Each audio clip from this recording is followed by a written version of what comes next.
Now look, refraction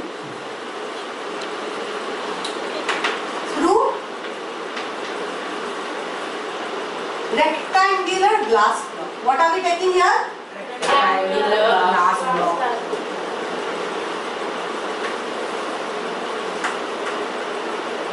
So we have taken a thick slab of glass. Thick slab of glass का thickness हम नहीं दिखाते because it creates confusion when we are drawing it and when we are showing the angle. So we have placed the glass slab on a piece of paper, on a piece of white paper. Okay, you already know this, but we will once again recap this. There is an incident ray falling on this glass slab. What will be first draw? Normal. What will happen to this if this is air and this is glass? It will be refracted towards the normal. Towards the normal. Very correct. Now, एक level में diffraction हो गया. This was by incident ray. This is angle of incidence. This is angle of refraction. Now here, angle of refraction है ना ये? ना उल्टा बोलता. Angle of incidence, angle of refraction. Now, at this interface, let's call this AB, CD. At AB interface face एक level का refraction हो गया. Again, the moment this light ray hits the DC interface, what will happen? Again, refraction will happen or not? But now it is migrating from denser to rarer medium. So it will travel away from the normal. So what will happen? This will travel away from the normal. So this is your. Now for this becomes this refracted ray. ये जो angle है ना, अभी देखो. The angle which is formed between this and this, which is basically this refracted angle of refraction, this angle will be equal to this angle. This angle will be equal to this angle. Why I will tell you. Geometrically also I will explain.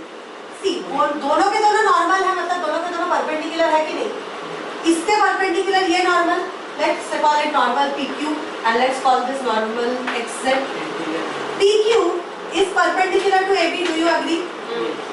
Similarly,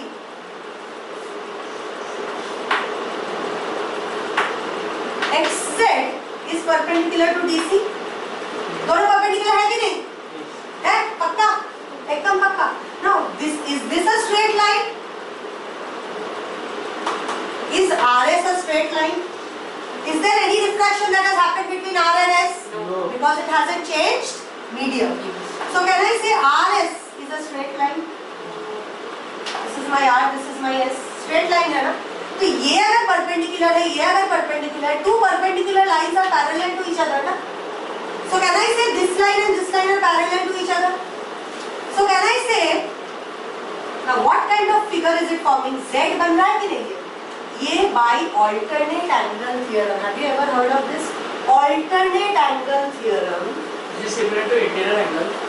interior देखो, दो parallel line के बीच से कोई भी line अगर गया तो उसके ऑपोजिट एंगल्स जो होंगे they are going to be equal. It's called as alternate angle theorem. So what will we say? We will say R is equal to this R. This is also R. And this ray is going to be my emergent ray. What is it? What is this ray called? Emergent ray. And this is called as my incident ray. And this is called as my refracted ray. Right? This is my angle of emergence. Or we also call it angle of second refraction. Okay? Wait, I haven't finished. Put your hand. Now, huh? Emergent ray. Emerge हुआ ना ये. Refract. ये incidence, ये refracted. Third को क्या बोलेंगे? Emergent. या फिर second incidence भी बोलते हैं. वापस हुआ refract. कुछ और नाम देंगे बेटा. अभी तो ये तीन बार ही हुआ. They are all scientific technical terms. Now, what is the best thing and what is the most important thing that we observed? If there was no glass slab, then this ray would have gone without any kind of refraction or not. Yes. It would have passed without any tilting. Do you agree with this? Yes. This yellow path would have been the path of incidence because there is nothing to block it, nothing to refract it. There is no change in the media. So it is observed that the emergent ray that has actually come out emergent ray which would have come out in the absence of the glass block are parallel to each other. Sorry. So basically what does it mean? It means that agar air, if there are three media out of which this is media 1, this is media 2, this is media 1 again. So the light ray travels in such a path that the emergent ray is parallel to the incident ray if there was no obstruction. समझ में आया? क्या होता है? And what is the most important condition here? You know that this glass slab has to be having these two sides parallel to each other. अगर ये दो side parallel नहीं हुए, ये और ये भी parallel नहीं होंगे. Yes. हमारे जो हमको एक एक्सपेरिमेंट कराया था जिसमें हमको ग्लास स्लैब दिया था, फिर उसमें बाजू में थोड़ा सा टूटा हुआ था, हर स्लैब में टूटा हुआ था. No problem. बट वो बाजू से कोई मतलब नहीं पड़ता हमें. देखो ग्लास स्लैब ऐसा है ना, we are only consider what are the interfaces AB and CD ना. यहाँ पे टूटा हो, यहाँ पे ऐसा शेप हो, does not matter. It can be like this. What matters is AB should be parallel to DC.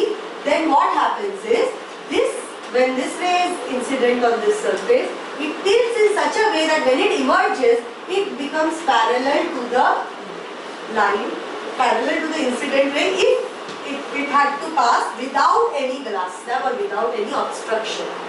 This phenomena of laterally or parallelly shift, क्या बोल सकते हैं, थोड़ा shift हुआ है ना ये.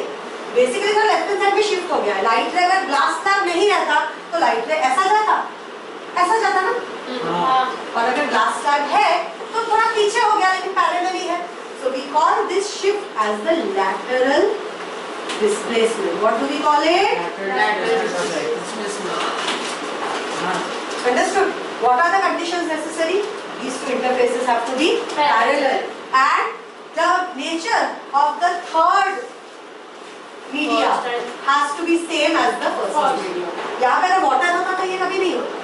So basically when a light ray is traveling from one media to another media back to the first media, we see lateral displacement happening. Ma'am एक बार लाइट का कितने बार रिफ्रैक्शन हो सकता है? Forever for the rest of its life. जितना refracting surfaces है उतने refracting. हमारे पावर के ऊपर डिपेंडेंट है. No, हाँ power तो ठीक है, absorption तो होता ही है. खत्म हो गया तो obviously yes, it will depend on the power. Ma'am, what is this? Intensity. What is the surfaces are uneven? Then The glass. anything करना. Then we are talking about special cases. What is the special case? That both surfaces are even and parallel to each other. Uneven होगा तो कैसे भी refraction होगा. Let's take one surface. We want to find it. We don't study uneven surfaces because uneven surface तो कैसे भी हो सकता है. ऐसा है अगर सोच मेरा surface. यहाँ पे light ray गिरा. यहाँ पे normal बनाना पड़ेगा. 1 second. यहाँ से कुछ तो होगा. यहाँ पे गिरा तो यहाँ का normal अलग होगा. Every surface, what did I tell you about concave and convex lenses? Every point will have a different normal or not. So if it is uneven, it depends on what is the nature of the unevenness. Understood? Yes.